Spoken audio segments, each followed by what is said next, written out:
This pool is lovely, Allura sighed dreamily as she leaned back, enjoying the swirling bubbles of the hot whirlpool. Why anyone would willingly subject themselves to severe cold like that, I have no idea. One of those macho things, I suspect, Chio shrugged. Let the boys and the other idiots suffer if they want. Even a dip is far too much for me. I hope they don't stay there too long, there's so much around to enjoy, Allura pointed out. All the slides, flumes and lazy rivers. Why would you miss out on all of that for a glorified ice bath? They don't wish to look weak in front of their peers, Chio shrugged, releasing her power to sit on the smooth stones of the raised seating, allowing her to recline comfortably, spreading her legs and allowing them to float in the water, feeling the bubbles dancing along her skin. I suspect when one breaks and leaves, the rest will join them. I'm sure we'll catch up with them later, Allura reasoned, as she kicked her legs up and down, making small ripples in the water. Until then, I'm just happy to relax. Same, Chio agreed, before looking back to where they had come from. The small hot pool they had found for themselves was tucked away from the bustling main attractions of the aquaplex, surrounded by more of the lush tropical foliage they'd come to expect, adding a natural curtain of privacy just off the main path, with an added scent of exotic flowers, likely added to provide added relaxation. Occasionally, a discreet staff droid traversed the path with a tray of colourful fruit juices, its movements seamlessly blending in with the grey sanded cobblestone of the paths, and Allura perked up on seeing one approach. Shall I get us some drinks? Yes, please, Chio nodded with an enthusiastic smile. Could we order a fruit platter as well? I suspect I'll be here a while. Sounds good to me, Allura nodded with a smile, quickly beckoning the droid over to her, where she procured 2 glasses and quickly placed her order, offering one to Chio, who floated it over towards herself. Those idiots don't know what they're missing. I could call them towards us, Chio shrugged. I wouldn't bother, Allura grinned, contentedly sighing with her drink. Besides, at least Jack won't be bothered by Luvia anywhere where it's cold. I don't think she'd ever do something bad, but she has a tendency to cross the line a little at times. You know how dragons can be. Indeed, Chio agreed. I think she and a few others went to the big slides on the opposite end, and there's a pool nearby them for megafauna species that she can polymorph into her draconic form for. Vanya and Sparty went for the lazy river that travels the perimeter of the aquaplex, and I'm unsure where Rabida and the squawk car went off to. Do we have any enemies around? Not that I've seen. Chio shook her head. I think we'll be fine. The aquaplex has very good security, so few would be dumb enough to start a fight. That's good, Allura sighed contentedly, leaning back and taking another good sip of her drink. Woof! Dante agreed with a happy bark, from where he sat partially submerged on one of the raised rocks, watching the two of them. Life is great, Allura agreed. Alright, we've been in here long enough. I'm bored now. Jack rolled his eyes as he stood up, surprising both girls clutched in for warmth as they broke the surface of the water, his hands clasped over their ass cheeks for support. Jack's gonna be the first one out, Val grinned. Hey, I'll take the L here. Jack shrugged with a smirk, as both Scifi and Nika let go, following him. If it means I get to try something else, it's fine by me. You guys can stay in here if you want. I don't think that'll be necessary. Zook spoke up from where the bat-like Stralia was clung onto Val, a sentiment that was backed up by several nods around the pool. Jack sighed as he stepped out of the pool, officially being the first to leave, before Critch hurriedly scrambled for the edge, happy enough to be the second. Pretty soon he was followed by most of the others, with Pluderoo being the last. The aquatic hulk of coral and tentacles, not having really suffered at all in this environment, but still happy to hold it over the others. As he stood there trying to warm himself back up, Jack felt a series of uncomfortable tingles as his body began to accept the room temperature, causing him to scratch at himself to try and alleviate the sensation, shaking the water droplets off in the process. As he looked around, he could see most of the others in a similar predicament, some worse than others. Critch was clearly suffering, with the Lister looking much thinner as his wet fur clung to him in matted clumps, shivering hard as he leaned against a wall to support himself. Real, could you give me a fire to work with? Zale asked, and the druid dutifully complied, producing a small candle flame in her palm, which quickly coalesced and manifested into a small floating form, conjured forth by Zale, as the shaman gave her fire spirit a physical presence to work with, heating up the immediate area around them with a pleasant warmth. "We did say the staying in there too long was bad for you," they pointed out, as several of the people around huddled close to the fire spirit. "Critch, let me help," Rael smiled, as the druid touched the listener on the shoulder with a glowing palm, causing healing energies to work their magic. "Hey, I'll be alright, others might need it more," Critch sighed dismissively, half-heartedly waving the squawker away. "But thanks, Rael." "So what do we do next?" Jack asked Nika and Scifi, who were jogging up and down to better warm themselves back up. "A hot pool sounds tempting, but I'm pretty sure the rapid change in temperature wouldn't be great. I don't know. That's something Cheer would know." Nika shrugged. "Rapids would be great, though. They're pretty close by." "Rapids?" Jack asked curiously. "Yeah," Scifi grinned. "Sort of like a river of slides, hurdles and currents. It's hard to describe, but it's so much fun." "I'll have to take your word for it," Jack grinned. "Sounds good to me." As they split from the others and joined the main path, Nika pointed out the twisting artificial river from their vantage point, with other partygoers happily allowing the current to carry them along its winding path, before stopping at a pool area, with other winding paths leading further down. "Entrance is just over there." Scifi pointed towards a small pool up ahead that looked like it fed into the rapids, with a queue of several excited swimmers. "Looks popular," Jack observed, as the three of them joined the queue, which seemed to move relatively quickly as people just had to vault an underwater hurdle and allow the lukewarm currents to carry them off. Vaulting it himself, Jack planted his feet firmly on the ground beneath him, halting for Scifi and Nika to make it across, before allowing the winding current to pull them all together, surrendering to the whims of the water as the sounds of their excitement echoed against the backdrop of splashes all around them. "Holy shit, this is awesome!" Scifi whooped as she twirled and spun with the movements of the guiding currents, swimming under Jack to pop up in front of him, playfully splashing him, before using her wings to give her some elevation, before bombing into the first landing pool. "Yes, it is," Jack agreed the moment he recovered from the landing, quickly shifting to the side and just about avoiding Nika falling on top of him. "We're only about a quarter of the way," the Kizzen informed them. "Race you to the bottom? We can find the others and hit up the slides." "You're on," Jack grinned, as the three of them dashed over to the next set of rapids, vaulting over the hurdle. They were then immediately engulfed by the strong current, pulling them along a very twisty route that took them under many bridges with other swimmers observing the chaos below them. God damn, this was fun. "So I take it you got bored with your mega macho adventure in the cold pool," Allura giggled, raising her eyebrows as the three other members of the team rounded the secluded corner of the path, where she, Chio and Dante had been chilling for the past half an hour. "Pretty much," Nika shrugged, as she dipped her toes in the warm water, sipping on her bottle of brown ale as she did.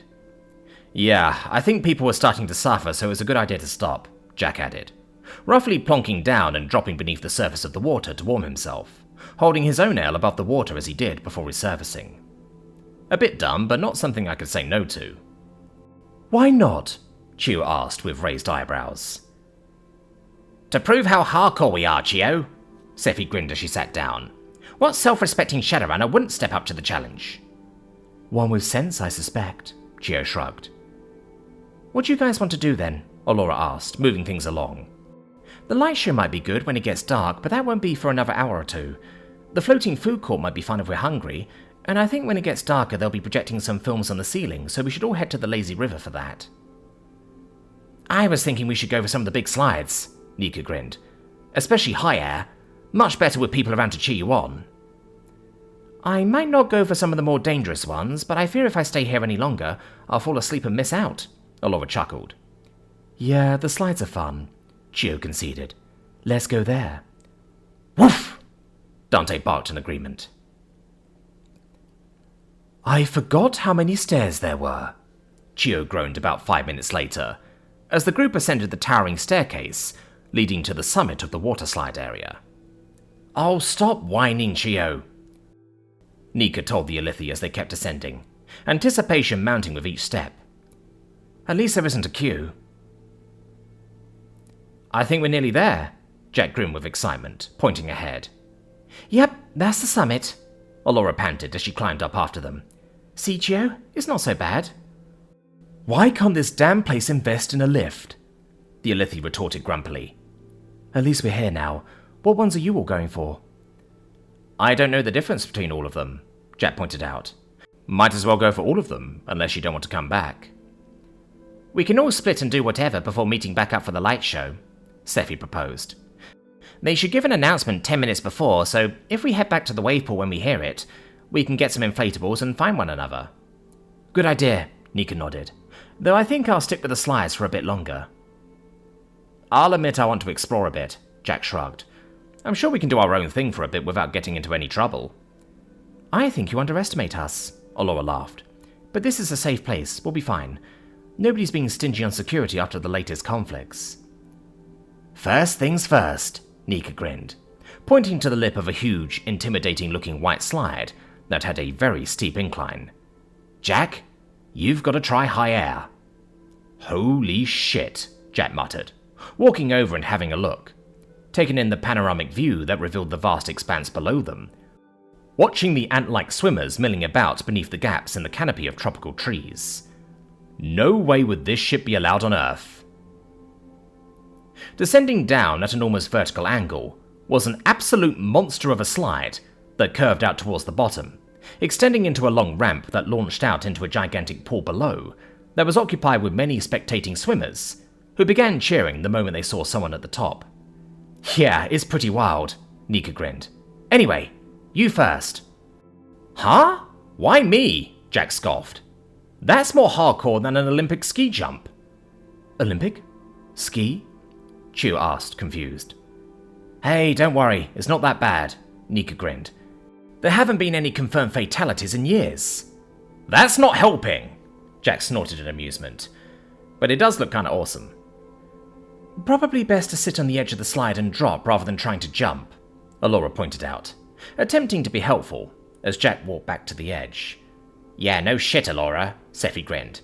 I heard the last dude that died jumped head first.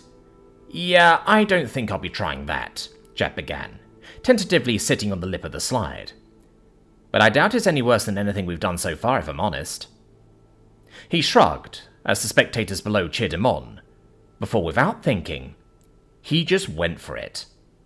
Oh fuck, he gasped, immediately regretting the decision as he dropped quickly, feeling the adrenaline run through him as he fell free through the air, dropping for several seconds before he felt the hard fiberglass begin to scrape his back, while many sounds of whoops and cheers could be heard above the rippling wind rushing past his ears. Quickly covering his head to prevent any injury, Jack couldn't think of anything else as his body fully met the slide, quickly turning horizontal as he met the curve, watching the blur of the glass roof and green palms above him, before finding himself abruptly yeeted into the air. Panicking, he scrambled in the air, trying to right himself and get his bearings before he impacted the water below. Taking a few seconds to get his bearings, Jack quickly kicked to the surface to a massive round of applause from the gathered spectators. Rubbing his eyes clear of the water, he got out of the way as he heard the crowd cheer again around him. Looking back, his eyes widened in shock at actually seeing the size of the ramp he had just flown off, and at the small pink fluff ball that was scrambling in the air, as Nika overshot him and landed with a splat ahead. Woo! She yelled out as she broke the surface. That was fucking amazing! Come on, Scifi! Let's see how high you can jump! Sure enough, the Scritter followed behind them soon afterwards, launching herself into the air with her wings, before dive-bombing right next to the two of them, surfacing with a grin. That was awesome, she grinned, as yet more cheers erupted from the spectators. Quickly turning around to see what the new commotion was about, the three of them quickly cheered as three new shapes were launched into the air, the panicked scream of Allura easily drowning out the rest of the noise, as she, Chio and Dante all plummeted clumsily into the water nearby. Well, gods damn, Nika grinned. Looks like you two aren't going to be complete pros while you're here. Want to go do that again? I am afraid that once is enough for me, Chio panted, as she surfaced and quickly moved towards them. Likewise, Allura agreed. It was fun, but I'm not doing that again. I think I might head to the sunbeds. The glittering caves for me, Chio spoke up. Nice and quiet and I can be at peace for a while. I'm going to bomb down the tubes, Scifi grinned. I can go super fast down them. Back to the slides for me, Nika shrugged. I'm going to explore, Jack smirked, looking back to the ramp they all just went down. But I've so got to do that slide again. Woof! Dante agreed. I have no idea how he had the energy to do all that, Jack sighed, as he leaned back in his hammock, chilling out in the aqua lounge, with his drowsiness finally catching up to him. Woof! Dante agreed from next to him, having somehow acquired several necklaces of flowers during their time exploring the aquaplex with Jack, who had sadly only picked one from a very enthusiastic staff member outside one of the slides. Jack had great fun exploring the aquaplex, going down a few more of the slides and flumes before visiting places that would have been rare on Earth.